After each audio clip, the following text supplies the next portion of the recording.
Tu sais, les vidéos INA. Ben, souvent, dans les vidéos INA, tu vois, ils les interrogent, les gars, ils avaient, dans les années 70. Et leur avis, par exemple, sur des sujets comme l'homosexualité, etc., était encore traditionnel à ce moment-là. Donc, c'est là, ça s'est accéléré, là, années 80. En fait, c'est même pas ça. C'est, tu sais, les manifestations de 66, non 8 mai, 68, merci, 68. C'est là, à ce moment-là, ça a vraiment…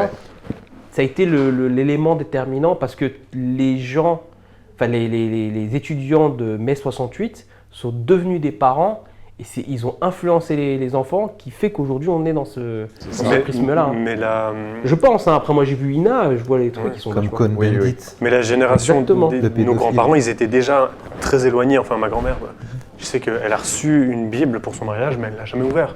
Et même elle me disait, on n'avait pas le droit de l'ouvrir. Tu vois, il y a un truc où la religion était là, mais très distancée. Mais ils restaient quand même dans la tradition encore. Ils avaient des valeurs, on va dire. Ils étaient Oui, mais tu vois, c'est des valeurs pas comprises. Ouais, voilà. C'est des trucs… c'est déjà mort, en fait. Mais c'était déjà mort et je pense que ça a été la conséquence de mai 68 qui a été la conséquence d'aujourd'hui. Je pense. Mais de toute façon, la chrétienté, c'est comme le latin. Le latin, c'est une langue morte, tu vois. La chrétienté…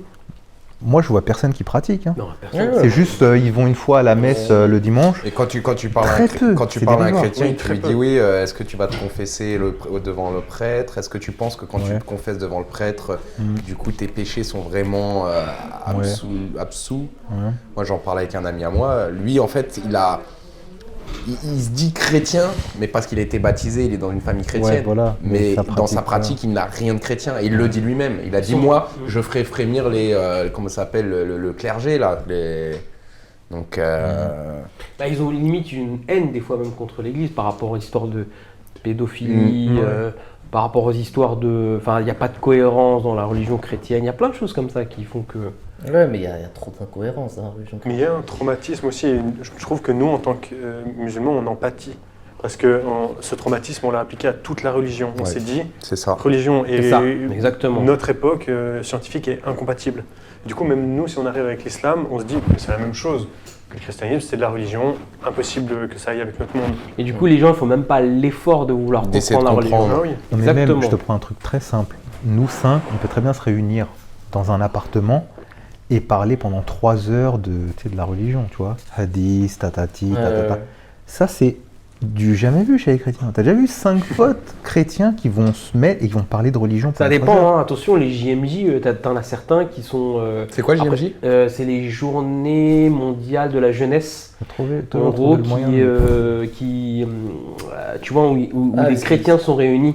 Par milliers et par des journée mondiale, c'est autre chose, Samir. Une conférence, c'est autre chose. Une journée mondiale, c'est autre chose. Oui, mais ça veut dire… Un salon, c'est autre chose. Du cadre Moi, je te parle de… Mais non, je suis d'accord avec toi. On est assis. Mais ça veut dire que si des gens sont capables d'aller au JMJ, c'est que potentiellement, ils sont capables de débattre. Peut-être qu'on ne les connaît pas. Mais il y a des petits fours sur le côté à la fin.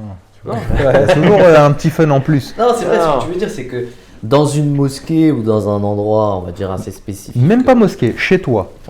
Un soir, on est 5 potes et on parle de religion pendant 2-3 heures. C'est classique, tu vois, dans… je suis d'accord que les chrétiens, ils ne font pas ça souvent, mais il y en a peut-être qui un petit majlis et tout. Mais peut-être qu'il y en a qui le font, les chrétiens, on ne sait pas. On ne connaît pas. Est-ce que tu côtoies des chrétiens pratiquants? Ouais. Pas pratiquants. J'en connais pas des pratiquants. Il y en a de moins en moins. C'est dur à trouver. Il y a le curé, ouais. Mais attention, il y a des villes où il y a toujours des pratiquants. Mon père, il me disait, je sais pas si tu connais, c'est la Selle Saint-Cloud, où tu vois, vers ces eaux-là, pas loin de dans 70. Et là-bas, tu as encore beaucoup de chrétiens traditionnalistes, qui ont potentiellement, ils ont encore peut-être cette envie de débattre, je sais pas, tu vois. Mais on les connaît pas, c'est des bourges en général. Tu sais ou tu sais pas?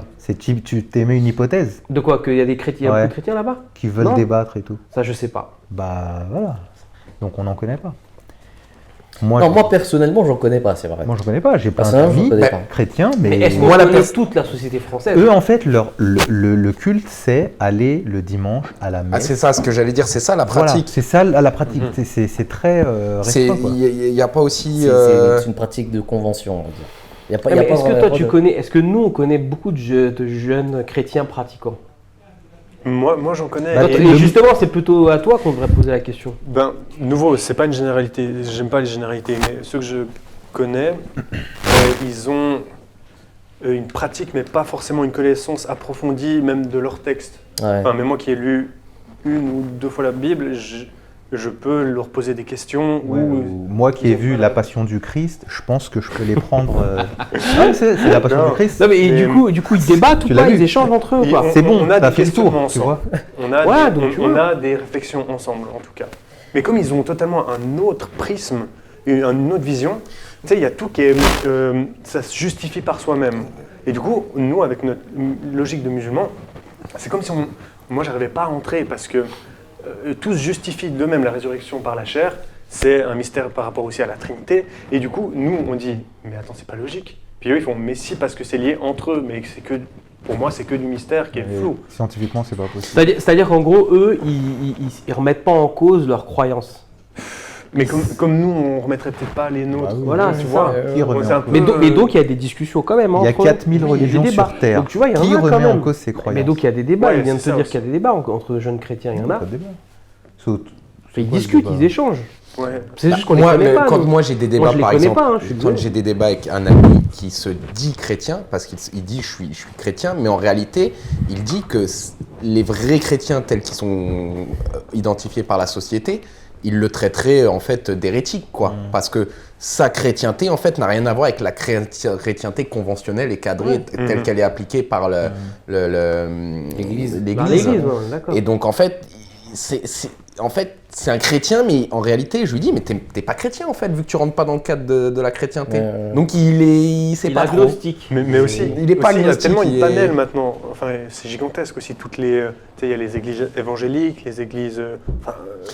Rien que chaque église évangélique a son propre dogme. Sa propre manière, ouais. Tu assistes à un truc de témoin de Jéhovah. Moi, j'ai déjà assisté, mais d'une oreille, parce qu'en fait, là où je fais mes formations, à côté, ils font des réunions témoins de Jéhovah. Et tu sais, j'écoute un peu. Tu sais, quand je mets un QCM aux élèves, j'écoute ce qui se passe et j'entends. Et franchement, c'est ennuyeux, mais à un point. C'est les trucs, c'est toujours la même chose en fait. C'est des belles choses qui disent oui, Dieu accorde son pardon, tatati, tatata. Mais tu sais, c'est pas, tu peux pas approfondir. Il n'y a pas une réflexion, tu es en train de dire, il n'y a pas de. Non, tu sais, par exemple, les hadiths, il se passe quelque chose, tu vois. Il y a une histoire. Oui ou non? T'as capté ou pas? Il y a de l'action. Il y a de l'action, il y a de l'ambiance, tu vois. Hazrat Ali, voilà, il intercepte une femme parce qu'elle allait divulguer un message. Tu sais, il se passe quelque chose. Alors que là, c'est toujours, tu sais, c'est les grandes lignes, quoi. Dieu, sa générosité. Et tu peux même pas en discuter de ça. T'es forcément d'accord. Tu peux pas. Soit t'es pas d'accord, soit t'es d'accord. Mais tu peux pas rentrer dans la. Même moi qui ne suis pas témoin de Jéhovah, j'étais d'accord avec ce qu'il disait. Oui. J'étais entièrement d'accord. Toi, ça se trouve, t'es un témoin de Jéhovah là. Infiltré. Tout est possible, Charles. Bon, les frères, qu'est-ce que vous pensez on va faire un petit truc avant de commencer, de la guerre en Ukraine? On va commencer par Alexandre. Moi, il y a un sujet qui m'intéresse là-dessus, c'est un peu la propagande qu'on fait chez nous.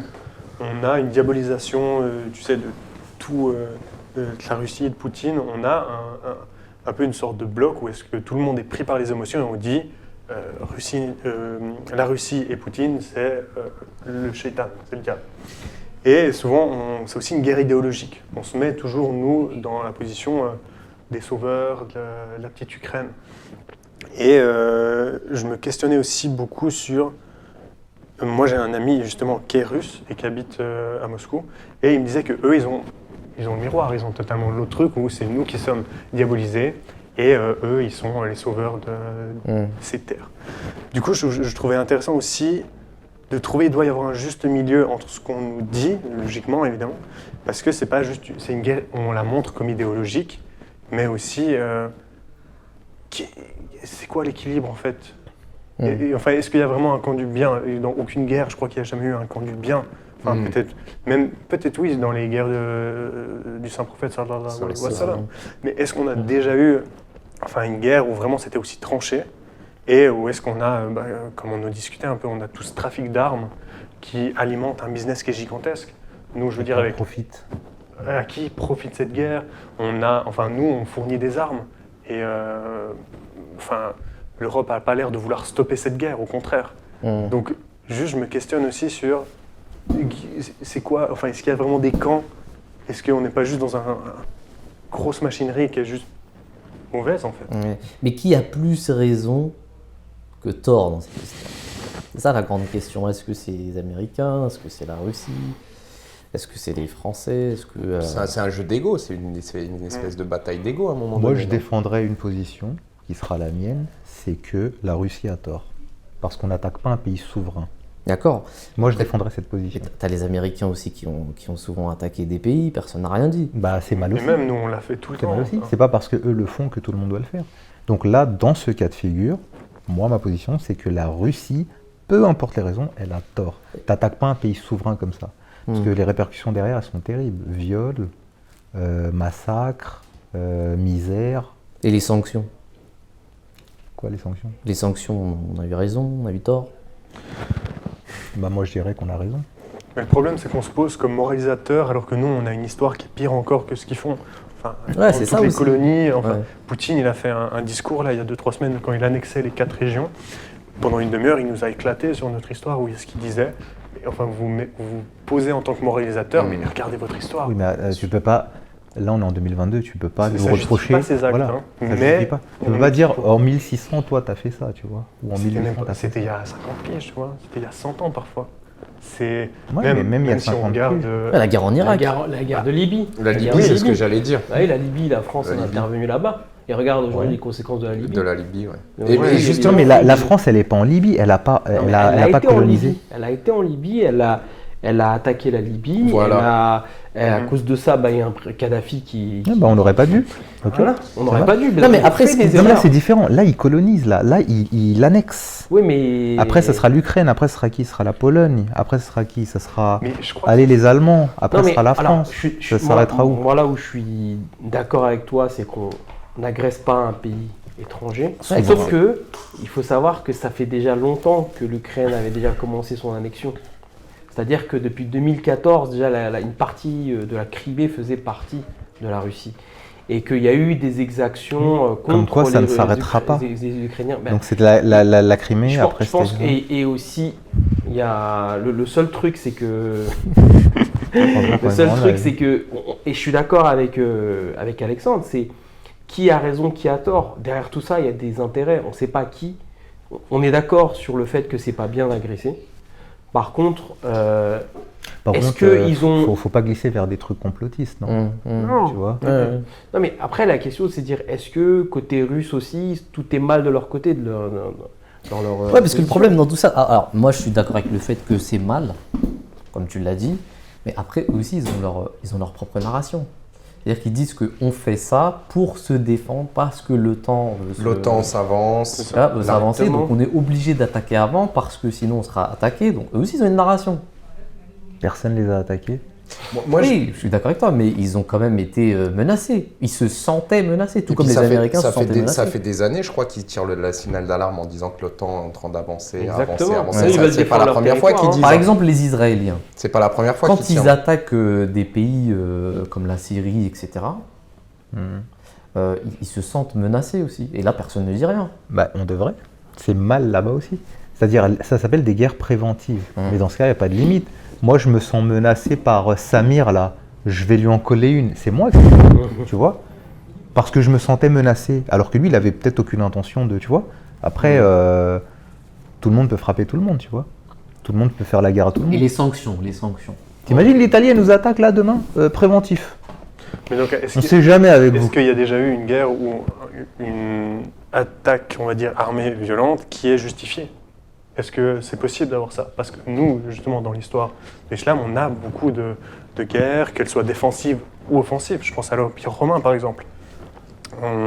Est-ce qu'à partir de là, on a vraiment un combat armé qui est légitime? En dehors de la défense. Déjà, la défense, elle est forcément légitime. Mais en dehors de la défense, du coup. Parce que... non, plus maintenant, pas en 2022. À une époque, c'est vrai qu'il y avait tout le monde le faisait, tu vois, la colonisation. Tu donnais les mêmes bateaux aux Algériens, c'est eux qui seraient venus. Tu donnais les mêmes bateaux aux Pakistanais, c'est eux qui auraient colonisé, et les mêmes armées. Ouais. C'était le truc du temps, tu vois. Des fois, on fait des choses qui nous paraissent normales, et 400 ans plus tard, elles ne sont pas normales. Comme aujourd'hui, avoir des abattoirs avec des animaux entassés, c'est normal. Exactement. Mais dans 400 ans, ça sera une aberration. Ça, c'est le principe d'historicisation de Foucault. Voilà. On va se dire que c'était une aberration, c'était des barbares, regardez ce qu'ils faisaient. Et bien à l'époque, la colonisation, c'était tout à fait normal. Mais alors pourquoi l'ONU, l'OTAN n'a pas joué son rôle justement de diplomatie, de calmer les... Quand ? Là, avant l'intervention ukrainienne, je sais pas pourquoi il n'y a pas eu... Mais l'autre, il a déclaré une guerre. T'as beau faire tout ce que tu veux, il est parti en guerre. Tout le monde a essayé. Mais eux, ils sont déjà trop impliqués, parce que ça fait depuis 2014 qu'ils ont investi aussi militairement dans l'Ukraine. Ils ont doublé le nombre de soldats aux frontières à l'Ukraine, donc ils ont offert une armée à l'Ukraine. Et c'est ça que la Russie leur reproche, donc ils sont mouillés, ils ne peuvent pas apaiser tout ça. Et en plus là, c'est une question d'humiliation, tu vois, ils ne peuvent pas se retirer, ils vont se dire, tout le monde va dire on a perdu la guerre, tu vois, il y a cet égo. Justement, ce que disait Alexandre, c'est qu'il y a une certaine provocation derrière tout ça. Ils auraient pas, s'il n'y avait pas eu de provocation, il n'y aurait pas eu de guerre, potentiellement. Mais justement, moi, ça m'amène à la deuxième question que depuis tout à l'heure, je suis en train de vous poser, personne ne veut répondre. Voilà, ça n'a pas commencé. Les sanctions. Les sanctions. Ça n'a pas commencé, là. Si, ça a commencé. Les sanctions, ça se passe comment ? Qu'est-ce qui fait que les sanctions sont légitimes ? Est-ce que ce qu'on est en train de faire là, c'est bon ou c'est pas bon ? Pour moi, c'est juste Bilal, depuis tout à l'heure, je peux discuter. Parce que moi, je pense qu'il faut regarder l'effet que ça a. Au même titre qu'on va parler tout à l'heure d'un autre sujet, il me semble, les Grecs, il faut regarder l'effet au final que ça va avoir. Les sanctions, ça va avoir quel effet pour les personnes, par exemple pour nous, en France, on voit les charges, par exemple, qui augmentent, voilà, l'inflation. Et moi, je parlerai d'un autre effet, quelque chose qui quand on parle de la guerre en Ukraine, la première chose qui me vient en tête, c'est l'accueil des réfugiés, la manière dont ça s'est passé. Et c'est très bien, on a accueilli des réfugiés ukrainiens, ça moi j'adore. Et l'autre coup, je passais là dans une ville et sur le panneau municipal, le gros panneau d'affichage municipal digital, il y avait marqué « Tous Ukrainiens » avec le drapeau de l'Ukraine. J'ai dit « Super, j'applaudis à deux mains ». Quand tu parlais de la Libye, justement, et je roulais devant ce panneau, je dis « Mais à l'époque, avec la Libye, quand les Libyens ils sont arrivés, ils se faisaient chasser, ils se faisaient insulter. » Bon, ça a fait un peu… Je reprends, parce que c'est quelque chose qui est ressorti au début de la crise ukrainienne, c'est quelque chose qu'il y a beaucoup de gens qui en ont parlé, qui ont relevé cette situation. Mais moi, c'est vraiment dans l'effet que je vais regarder. Bien, mal, bon, ça dépend de quel côté on se positionne, chacun défend sa paroisse, mais maintenant on va regarder l'effet au concret, qu'est-ce qui se passe ? Mais les sanctions, ce que tu dis, pour moi, c'est que de la poudre aux yeux, c'est un peu nouveau cette guerre idéologique, mais concrètement, c'est pas le plus important. Enfin, toutes les sanctions, par exemple, elles vont… par exemple, on a arrêté de prendre du gaz de Russie. Mais on le prend où maintenant ? On le prend en Inde, qui eux, elles le prennent en plus, tu vois. Enfin, c'est que… c'est l'économie. Ça marche pas. Ça marche pas, et puis surtout, c'est que de l'image. Enfin, c'est pas les sanctions. C'est une guerre marketing. Encore une fois, c'est une guerre marketing. La finalité est mercantile. C'est des sanctions marketing. En fait, derrière tout ça, moi je suis d'accord avec toi que aujourd'hui les sanctions, mais fallait les faire les sanctions. Mais il fallait… Ça marche aussi parce que moi j'avais entendu ou j'avais lu quelque part que à cause de toutes ces sanctions, la Russie elle perdait 17 milliards par mois. Donc ça marche peut-être pas pour le gaz ou pour le pétrole, mais ça marche pour d'autres trucs. Il y a des sanctions financières par rapport aux banques, sur les exportations russes, il y a beaucoup d'autres sanctions. Et je sais qu'elle perd 17 milliards en moyenne par mois. Moi j'avais entendu qu'elle gagnait parce que comme le prix du gaz sur les carburants, oui. Et du coup ça compense largement. L'énergie. Non, je crois qu'elle est quand même dans la balance, elle perd quand même. Elle reste quand même stable, elle est quand même en économie de guerre. Mais de toute façon, il faut bien à un moment prendre une décision et puis sanctionner. D'accord, à l'international, qu'est-ce que tu veux faire d'autre ? On est d'accord. Mais moi, la question que je me pose, moi j'ai une question à vous poser. Moi. Vous me dites ce que vous en pensez, parce que c'est une question que je me pose. Dans un hadith, par exemple, il a été dit que l'un des plus grands djihad, c'est de venir devant un souverain qui a tort et de lui dire la vérité. Vous connaissez ce hadith ? Oui. Ouais, certains connaissent ce hadith, où tu dois dire la vérité à un souverain. Après, peu importe les conséquences, ça reste un djihad. Jusqu'ici, on est d'accord. La question que je me pose, c'est, admettons que maintenant, à cause de ces sanctions, Poutine attaquait la France d'une bombe nucléaire. Est-ce que les générations qui vont venir dans 50 ans, 100 ans, vont dire la France a quand même eu raison, ou l'Europe a quand même eu raison de sanctionner la Russie ? C'est une question à se poser. Elle est technique celle-là. Tu dis parce qu'ils sont la source du coup du bombardement. Parce qu'à un moment donné, la France a dit à l'autre pays qu'il avait tort, mais il en paye le prix. En fait, la question c'est est-ce qu'il faut donner priorité à nos principes plutôt qu'à la dangerosité en fait du phénomène, quoi. Justement, là, comment on répond à l'attaque de Poutine? D'abord, il y a les sanctions financières, après, il y a la diplomatie aussi. Après, si un jour Poutine attaque, t'as dit quoi, d'une bombe nucléaire la France? Faut savoir que la France a la bombe nucléaire aussi, donc il y aura des répercussions. Donc c'est fini des deux côtés en fait. Et les Russes, ils se poseront la même question que les Français. Est-ce que c'est fini des côtés? Je suis pas sûr. Hein. Les Russes, ils sont très avancés nucléairement. Ah non, mais la France, elle a combien de têtes nucléaires? 280, 300, un truc comme ça. Ça suffit énormément. Hein. Tu as 280 têtes où tu en as 28 000, le résultat c'est le même. À partir de 2-3, ça y est, ça suffit. À partir de 2-3, c'est suffisant. Donc 280, c'est amplement suffisant. C'est déjà trop. Et puis le truc, c'est que si la Russie elle attaque la France, c'est pas que la France qui interviendra. Oui, c'est la fin. C'est les États-Unis, c'est tout le monde.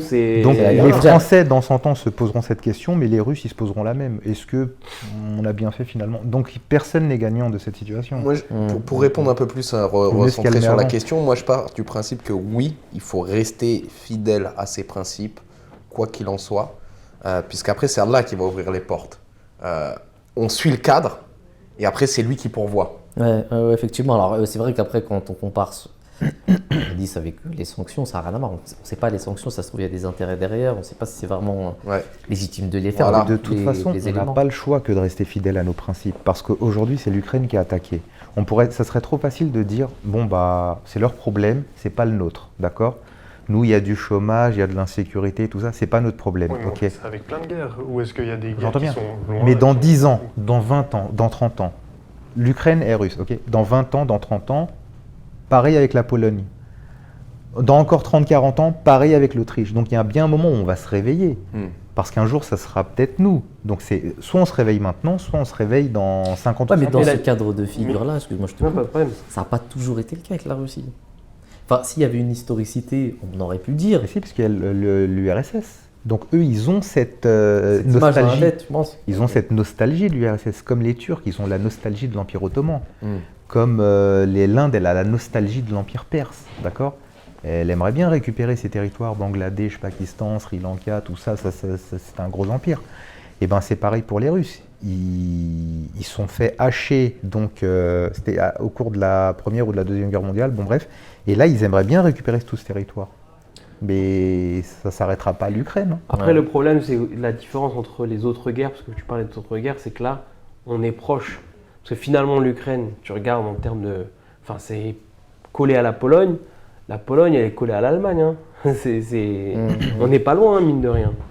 En fait, il y a un autre axe de réflexion, c'est-à-dire, nous, si on était russe, à la place de Poutine, qu'est-ce qu'on ferait? On aurait cette nostalgie aussi. Donc en fait, chacun voit c'est son intérêt. Nul n'est méchant par méchanceté. C'est Socrate qui a dit ça. C'est-à-dire, quand tu te mets dans la peau de l'autre, il a raison au final. Tout est justifiable en fait, d'un point de vue subjectif. Voilà. D'un point de vue subjectif, tu le comprends en fait. Tu sais, tout à l'heure, ce matin, je parlais d'un point de vue objectif, justement. De mon point de vue, il a tort. Justement, on en parlait ce matin des notions d'intérêt. Parce que derrière tout ça, en fait, ce sont des intérêts nationaux. C'est l'intérêt de la Russie, c'est normal, c'est leur pays. Ils veulent aussi peut-être faire grandir la Russie, ils veulent se défendre. Donc il y a une notion d'intérêt. Tout comme l'Ukraine ou l'Europe ou les Occidentaux, il y a aussi une notion d'intérêt de leur côté. Et on se disait, c'est normal, de tout temps, il y a toujours un dominant-dominé, etc. Il y a toujours une notion d'intérêt. Sauf que si cette notion d'intérêt elle était cadrée par la religion, par l'islam, il y aurait justement un échange possible et pas uniquement une notion d'intérêt national comme dans les pays occidentaux ou d'autres qui viennent faire des choses mais que par intérêt. Voilà. J'ai une question à vous poser, ça m'amène à une autre question. Dilcha, tu veux dire quelque chose? Non, pas du tout. Est-ce que vous êtes pour un monde multipolaire? Multipolaire? Ou est-ce que vous êtes pour un monde unipolaire? C'est unipolaire. Hein. Ça veut dire quoi? Je connais bipolaire, moi. Unipolaire, c'est-à-dire avoir un monde qui... Tu as compris, là. Avoir un monde dans lequel l'équilibre les notions, l'éthique, la morale, l'idéologie est une. C'est pas possible. Et où tout va bien en fait, c'est ce qu'ils se disent, hein. Là on est dans l'utopie. Ou est-ce que on veut un monde multipolaire? Pourquoi je demande cette question? Pourquoi est-ce que je vous pose cette question? Parce que les Russes nous disent qu'il faut un monde multipolaire. Et les Américains ils disent le contraire. Non, moi je serais plutôt... je savais pas ça. Moi je serais plutôt pour un monde multipolaire. De toute façon, on est dans un monde multipolaire et c'est très compliqué que ça en soit autrement. Tu prends un exemple très simple, regarde. Le port du voile. Ouais. Le port du voile en France, on comprend la mentalité ici, d'accord? C'est que en France, pour la plupart dans l'opinion publique, c'est considéré comme un symbole de soumission. Je vous parle vraiment de ceux qui ne sont pas musulmans, hein. Un symbole d'oppression, de soumission, anti-émancipation de la femme, tout ça. Mais quand vous allez dans les pays asiatiques, par exemple en Inde et au Pakistan, vu que c'est plus culturel, même les femmes hindoues portent le voile là-bas, d'accord? C'est pas que les femmes musulmanes. Et ben c'est vu complètement différemment. C'est vu comme un symbole de respect de la femme, de dignité. Les femmes dignes, les femmes nobles, elles portent le voile. Donc c'est vraiment un point de vue complètement différent. Et donc on est dans ce monde multipolaire. Là c'est un exemple parmi tant d'autres. Hein. Ouais, mais c'est multiculturel. C'est plus multiculturel que multipolaire. Oui, mais multipolaire. Toi, tu parles de pôle de quoi? Ouais, c'est vrai. Capitale. Justement, elle est là la nuance. C'est-à-dire que on voit maintenant, il suffit de regarder aujourd'hui en France, hein, la société, comment elle est faite, on est en train de s'américaniser. Oui. C'est-à-dire que tout ce qu'on fait est comme les Américains. Il suffit d'aller sur TikTok, même les influenceurs français, on fait tout comme les Américains. Et c'est comme ça partout. Je veux dire, allez n'importe où, allez en Allemagne, en Angleterre, allez dans les pays européens, vous allez voir que on est en train de s'imprégner de la culture américaine. Alors par rapport à quoi? Aux influenceurs? Oui, aux influenceurs, à à l'idéologie, on va dire, un peu libérale. Oui. À tous. Et d'ailleurs, même les pays qui sont en train de se démocratiser, quelque part, qui avant ne l'étaient pas, commencent à s'ouvrir à cette idée-là. Tu vois. Et est-ce que tu comprends ce que je veux dire? C'est-à-dire que ça devient... C'est plus qu'une culture, c'est une idéologie, en fait. Vas-y. Ouais, vas-y. Non, c'est assez simple. Hein. C'est que le capitalisme, son objectif, lui, derrière, c'est qu'on puisse vendre des services, avoir consommation, une société de consommation. Avant, dans certains pays, il n'y a pas cette notion de consommation de masse. Et l'objectif clair des Américains, des capitalistes, ça, ils ne se le cachent pas, hein, c'est d'influencer à travers la culture, à travers les films, les pays qui... Ce qu'on appelle le soft power. Exactement, le soft power. Ça se fait, nous, on le voit parce qu'on est en France. On parlait de l'INA tout à l'heure. L'INA, tu vois, il y a peut-être 30 ans, un journal qui parlait des burgers. Il disait, c'est quoi ça, les burgers, c'est une horreur. Maintenant, le burger, je crois que c'est l'un des plats les plus mangés en France. Et puis, on parle d'Halloween. Moi, je le vis. Halloween, il n'y a même pas 10 ans, tout le monde s'en foutait d'Halloween. C'est quoi Halloween? Maintenant, Halloween, mais là, il n'y a pas longtemps, je suis allé dans une maison à côté de chez moi, je vois le truc qui est super bien décoré Halloween. Et il y a des rayons de magasins, des rayons de magasins entiers d'Halloween. Mais c'est quoi l'objectif derrière tout ça? L'objectif derrière tout ça, c'est de faciliter la vente. Parce que si on a une seule et même culture, c'est plus facile à vendre. Mais ça, ça n'a rien à voir avec les Américains. C'est-à-dire, qui ne veut pas vendre au maximum? C'est eux qui initient. Tu prends n'importe quel pays, même un pays, par exemple, je suis allé au Vietnam, s'ils pouvaient vendre 1000 produits au lieu d'en vendre 50, ils le feraient. Oui, mais parce qu'ils c'est des techniques de vente qui sont poussées. Je crois que c'est plutôt qu'ils dominent. C'est plutôt une logique. C'est intéressant. On avait étudié il n'y a pas si longtemps ça, le changement. C'était au XVIIe siècle. Où est-ce qu'on a dû passer d'une économie de besoin à une économie de désir? Exactement. En fait, Mandeville, qui est un peu celui qui a influencé Adam Smith, il a proposé une logique humaine parce que de base, on avait une économie de besoin, c'est-à-dire j'ai faim, je mange 1 kilo de patates, je ne peux plus aller plus loin. Et du coup, on était vite limité au niveau économique. Par contre, lui, ce qu'il a commencé à théoriser, c'est cette économie de désir. Où est-ce qu'on va vendre de la différence? La surconsommation. Oui, parce que en fait, ça va se baser sur le désir, l'imagination, et ça, c'est illimité. Exactement. Et ça existe depuis tous les temps. Par exemple, il y a 1400 ans, au temps du prophète, d'accord? Mais il y avait des commerçants extrêmement riches, d'accord? Et puis il y avait des gens qui étaient très riches par rapport aux misérables qui vivaient à côté, et puis qui avaient des maisons incroyables, qui avaient des serviteurs à tout va. Ce qu'on veut dire, c'est depuis tout temps. C'est-à-dire l'avidité, l'appât du gain, et puis le fait de stocker. Surconsommer, ça ne veut pas dire... Parce qu'on a une société d'abondance, c'est ça qui change. À l'époque, peut-être qu'on avait ce commerce, mais on n'avait pas autant de choses. Non seulement il n'y avait pas ça, et le monde n'était pas aussi mondialisé qu'aujourd'hui. C'est-à-dire qu'aujourd'hui, on a une technologie qui permet d'engendrer des tendances sociales qui n'étaient pas unipolaires. Oui, c'est plus rapide aujourd'hui. Voilà, il suffit de faire des films, il suffit de faire des séries télé. Vous regardez Peaky Blinders, moi je connais un collègue à moi en Angleterre, je n'ai pas envie de donner son place, mais prochain jour il est venu avec un béret, il était en mode Peaky Blinders parce qu'il avait regardé une série. C'est comme ça partout maintenant. On est dans une société où on veut générer des nouveaux besoins parce qu'on veut créer de la croissance. L'époque où tu disais, il n'y avait pas forcément on n'était pas dans une recherche de croissance permanente. On était riche, on voulait devenir riche, mais comment on s'enrichissait? C'est peut-être en envahissant d'autres pays, en commerçant avec d'autres pays, mais on restait suffisamment limité. C'est ce que tu disais, l'économie de besoin, parce que les gens se suffisaient à ce qu'ils avaient. Et donc pour avoir de la croissance, il fallait envahir d'autres pays. Maintenant, les États-Unis, comme ils ont déjà envahi tout, enfin pas les États-Unis, pardon, mais comme tout est découvert, etc., comme on ne veut pas envahir d'autres pays, on utilise le soft power, on utilise l'influence, on utilise le cinéma, on utilise plein de choses qui fait qu'on crée des nouveaux besoins pour avoir un nouveau marché. C'est ingénieux. Bien sûr, c'est ingénieux. Mais justement, c'est hyper intelligent. C'est comme faire de la pub. Quand tu as un produit, si tu fais de la pub, personne ne peut te le reprocher. Mais le problème, c'est l'influence sur les populations jeunes. Regarde, les mobiles. C'est génial le téléphone portable. Sauf que derrière tout ça, les conséquences qu'il y a pour les enfants, c'est horrible. Pour les adultes aussi. Pour les adultes aussi, pour les enfants. On parlait d'addiction. Tout à l'heure, qui parlait de Infini Flip ou je sais pas quoi?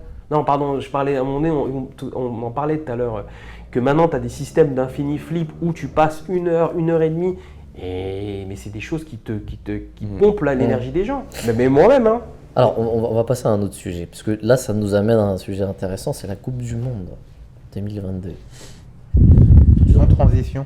Sans transition, parce que là on est en train de parler, justement, ça aussi ça fait partie de la tendance du moment. La Coupe du Monde c'est devenu quasiment une tendance internationale. Donc là on a beaucoup de débats sur ce sujet. Il y en a qui disent qu'il faut la faire, il y en a qui disent boycott. Il y en a qui veulent la boycotter. Qu'est-ce qu'on en pense ici? Qu'est-ce qu'on devrait faire? Est-ce qu'on doit la boycotter, Bilal Bachir? Alors moi je pense qu'une fois qu'elle a été attribuée, d'accord, on se tait à ce moment-là, on se tait jusqu'à ce qu'elle soit finie. Mais bien sûr, c'est-à-dire soit on dit ce qu'on a à dire lors de l'attribution et puis on exprime son mécontentement. Une fois qu'elle est attribuée et tout le monde se taisait, maintenant qu'elle se fasse, amusez-vous. C'est pas celui qui va regarder le football, c'est pas lui qui va choisir où elle est attribuée. Non, mais tout ce qui se passe en ce moment, par exemple la ville de Paris qui boycotte, la ville de Strasbourg qui boycotte, un tel qui boycotte, tel pays qui s'exprime, fallait le faire au début. Oui. Elle a été attribuée il y a 6 ans, 8 ans.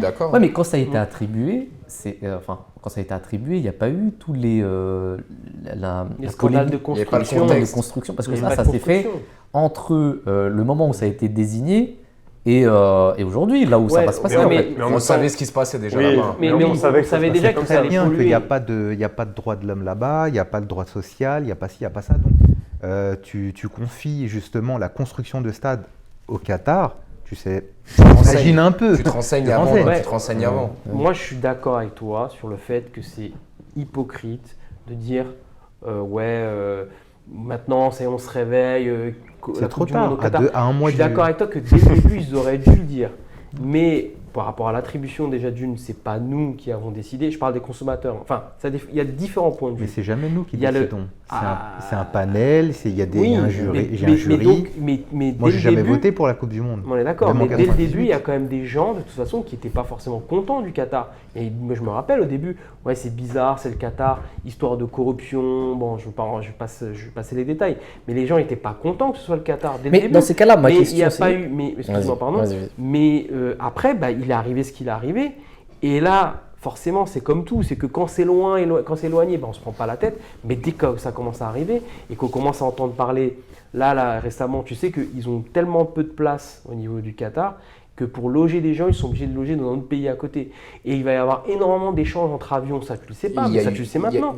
Ça pollue. Il y a eu des personnes qui devaient renouveler leur bail dans leur appartement. Finalement, non, on ne renouvelle pas leur bail et ils se retrouvent limite à la rue. Tout ça pour pouvoir justement louer des appartements pour la Coupe du Monde. Mais là où je trouve encore, et là je rejoins encore un peu Bilal par rapport à l'hypocrisie, c'est qu'il y a eu des choses, par exemple au Brésil, quand ils ont construit les stades. Il y a forcément eu des scandales. Mais bizarrement, on en parlait moins que par rapport au Qatar. C'était quoi, les JO Non, la Coupe du Monde. Ah non, les JO. Les JO, les JO au Brésil. Oui. Mais personne n'en parlait parce que Qatar, ça fait parler quoi, le Qatar. Et ouais, pour insister, effectivement, par exemple au Brésil, ils ont construit, j'ai entendu parler, des lignes de transport qu'ils n'utilisent pas actuellement. C'est comme en Russie aussi, quand il y a eu les JO de 2000, c'était quoi, 2012 ou 2014 Sochi, ouais. Ils ont construit, ils ont mis des milliards et des milliards dans des villages olympiques, des tramways, et aujourd'hui c'est désert. C'est désert, ça. C'est-à-dire il n'y a pas un chat qui passe là-bas. C'est du consommérisme pur et dur. Voilà, que mais pour je les crois JO. Justement, on peut faire un lien avec ce qu'on disait avant aussi. Qu'est-ce qu'on cherche avec ça? Qu'est-ce que ça alimente? Parce que... Non mais vous, regardez, je vais vous poser une question. Tout à l'heure, tu as dit une chose, Bilal. Tu as dit qu'il fallait y réfléchir quand ce pays a été désigné. Où il fallait exprimer son mécontentement à ce moment-là, ou boycotter à ce moment-là. D'accord. Mais admettons que maintenant, tu aies le choix de le faire. Non, parce qu'à un moment, il faut suivre une trame. On n'est pas dans une jungle. On a attribué quelque chose, on va jusqu'au bout. D'accord ? C'est comme quand on élit un président. C'est parti pour 5 ans. Il ne faut pas faire les... Entre-temps, à moins qu'il fasse quelque chose de très grave. Très grave, ouais. Voilà, c'est le jeu, quoi. C'est le but du jeu. Mais en plus, c'est un pays, là où je veux parler d'un scandale, c'est-à-dire au Qatar, on sait très bien qu'il y a eu pas mal d'interdictions par rapport à l'homosexualité, parce que qui dit Coupe du Monde dit qu'il y a énormément de personnes d'autres cultures, d'autres religions qui vont venir et qui sont incompatibles avec une certaine vision de l'islam, enfin même incompatibles tout court à travers l'islam. Et là, il y a des scandales en ce moment. Mais c'est là où on se dit, est-ce que vraiment ça a été pertinent qu'un pays musulman accueille la Coupe du Monde avec ses valeurs? C'est ça la question à se poser. Moi, je pense que oui. Et d'autant plus, ça va être pertinent pour nous parce que ça va mettre en lumière, je pense, beaucoup de choses.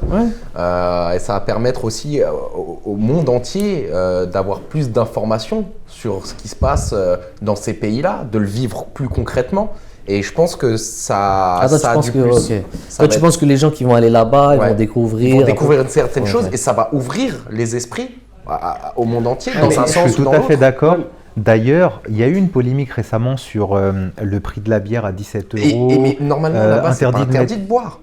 Non, en fait, ils ont... Je comprends pas, il n'y a pas une charia, non, c'est interdit de boire, mais comme ils savent qu'il y aura des touristes étrangers qui vont venir et qui boivent, ils ne l'ont pas interdit, mais ils ont mis un prix tellement élevé pour dissuader la consommation d'alcool. Mais je comprends, c'est là où pas je pour veux venir. S'enrichir. De base. Les gens croient que c'est pour s'enrichir, mais le Qatar ne va pas s'enrichir avec 17 € par personne de bière. Mais de base, dans la loi, c'est interdit de boire là-bas. Oui, mais pour les tours, par exemple. Pour les locaux.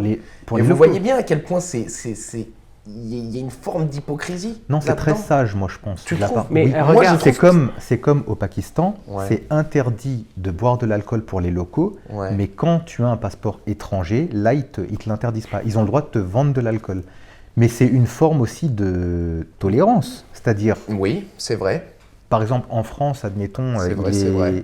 Mais tu achètes halal, alors que tu es musulman, alors que la France n'est pas un pays musulman. On achète bien halal ici pour manger. C'est-à-dire, moi j'estime que c'est une forme de tolérance. Je dire, voilà, vous buvez de l'alcool, très bien, il y aura de l'alcool disponible. Ils ont mis le prix un peu élevé pour dissuader quand même, pour pas que ça boive à tout va. Mais pour les locaux, ça reste interdit. Et pareil, pour toutes les mesures qu'ils ont pris, pas de décolleté, vous serrez pas trop, tout ça, c'est pour garder une atmosphère de décence dans l'espace public, pour pas que ça fasse n'importe quoi. Mais justement, cette décence-là, tu accueilles une Coupe du Monde.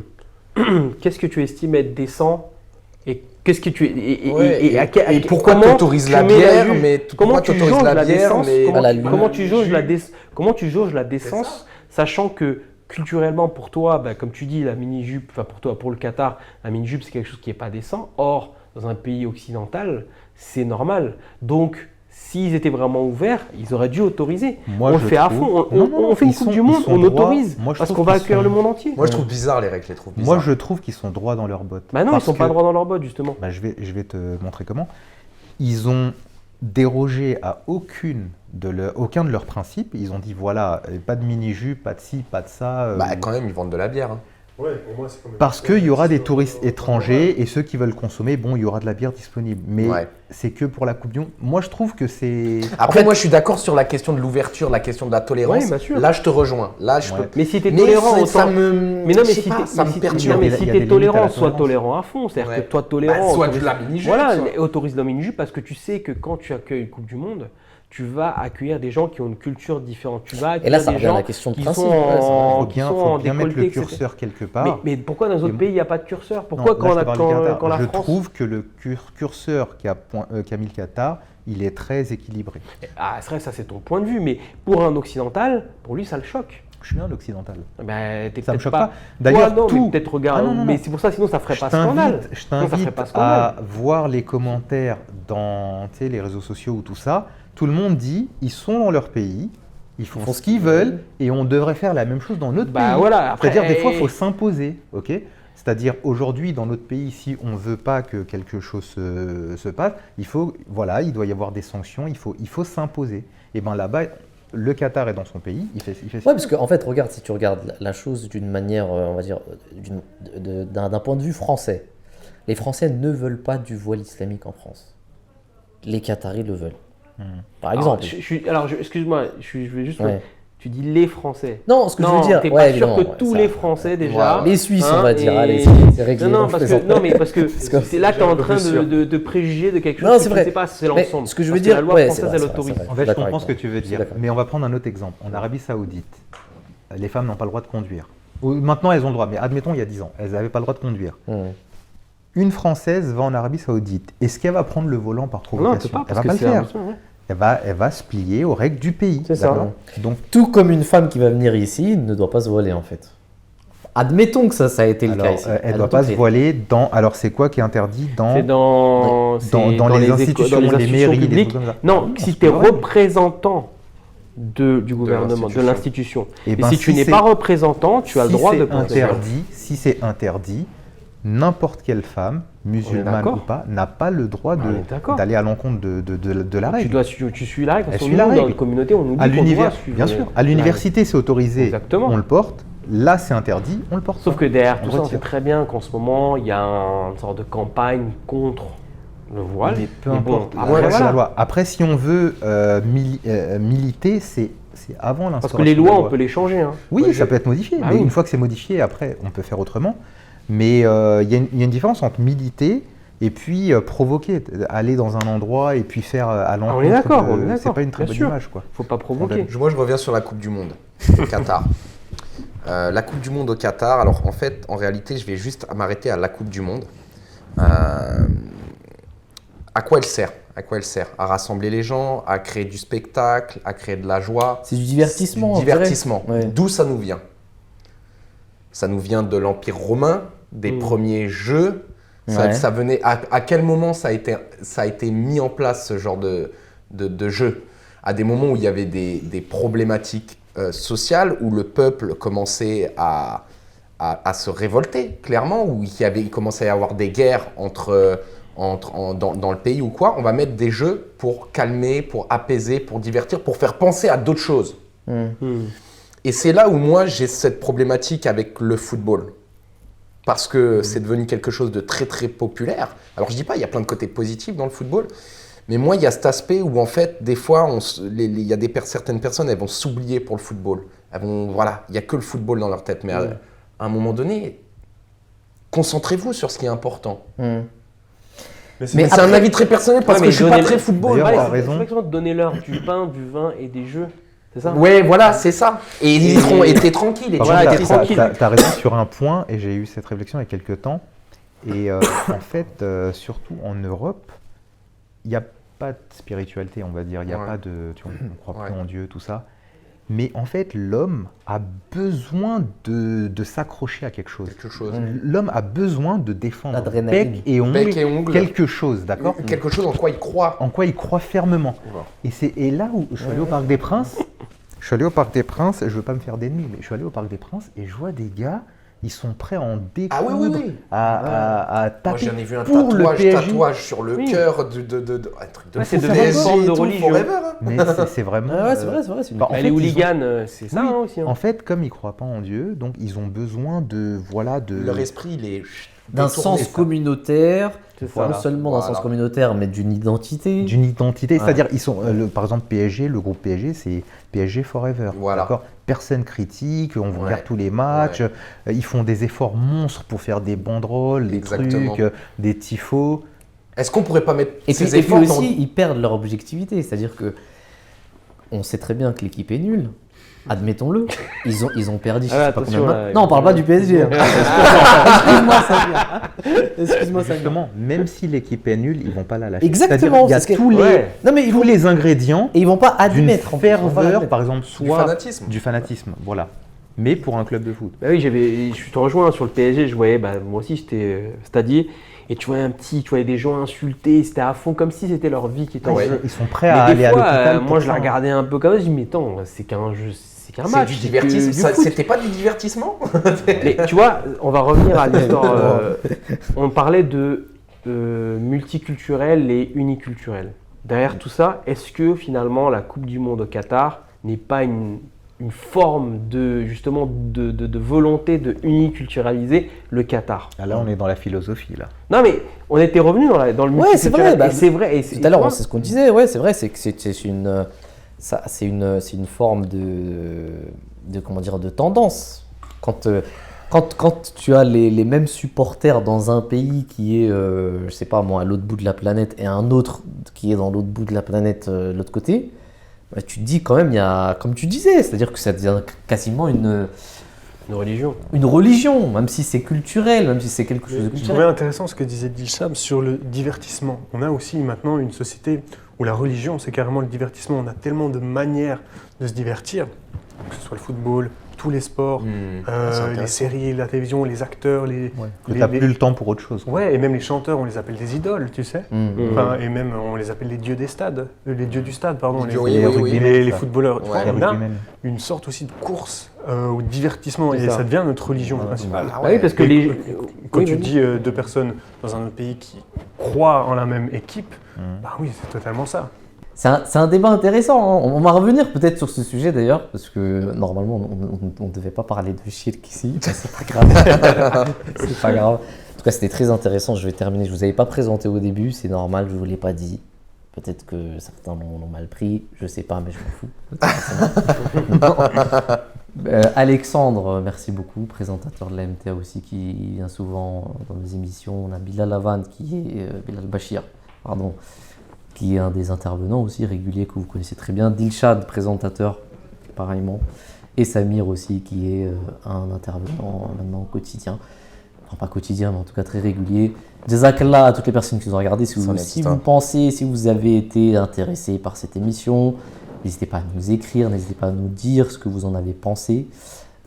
Si vous avez des critiques, des commentaires, des choses à ajouter, faites-le sans hésitation. On se retrouve Inch'Allah une prochaine fois avec d'autres sujets, peut-être le shirk. Hein.